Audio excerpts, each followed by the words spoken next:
Hey, Quest, good to see you. Want to do this video newsletter this week, and I've got some things on my mind, but they're a little random, but not totally random. So just a reminder, this Sunday is the beginning of daylight savings time, okay? So do the whole adjustment, spring forward, fall back, the whole thing. So we're going to, here in the spring, we're going to go forward a little bit. So, and just remember, hey, this whole time thing is a totally man-made convention, right? God made cycles of time, but he did it by days, weeks, months, and years. But the exact hour thing, that's a total man-made convention trying to help us figure out how to do life. In fact, time wasn't really that big an issue, an exact timeness, until the advent of watches in the whole kind of jewelry world. But it really connected to, actually, in the late 1800s, train schedules. Train schedules need to have precise timing. There are other things that there wasn't an exact timing that didn't really matter. Things like a church service.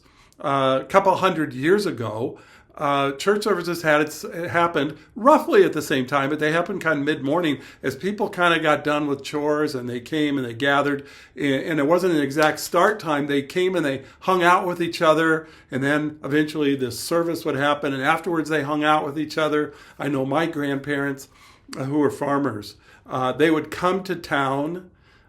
They would be with some people. They would do church. They would stay through the afternoon. Usually they'd have kind of a time with some families to eat together, to have fellowship, to enjoy the relationships. Then they'd do the evening service, and then they'd get ready and they'd go back to the farm.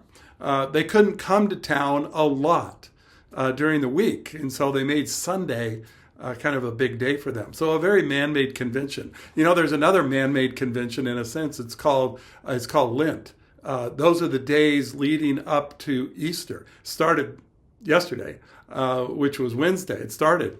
And those are the days preparing for Easter. Lent is a totally man-made convention. Okay? Now, there's a wisdom to it of preparing for Easter, right? So we hate to get to Easter and having not thought it through or prepared our hearts or our minds. And so preparing is a very logical, rational, good, personal thing to do, to prepare your heart for celebrating the resurrection of Christ. Now, to do it with Lent, an exact number of days before, that's a man-made deal. And you may enjoy that. That may help you. So I'd encourage you, grab a Lenten book. There's stuff on the internet you can get, and all sorts of stuff. But the real point is how do you prepare yourself? Take some time and attention to prepare yourself for Easter. And if we put in kind of a Jewish background, we would say Passover.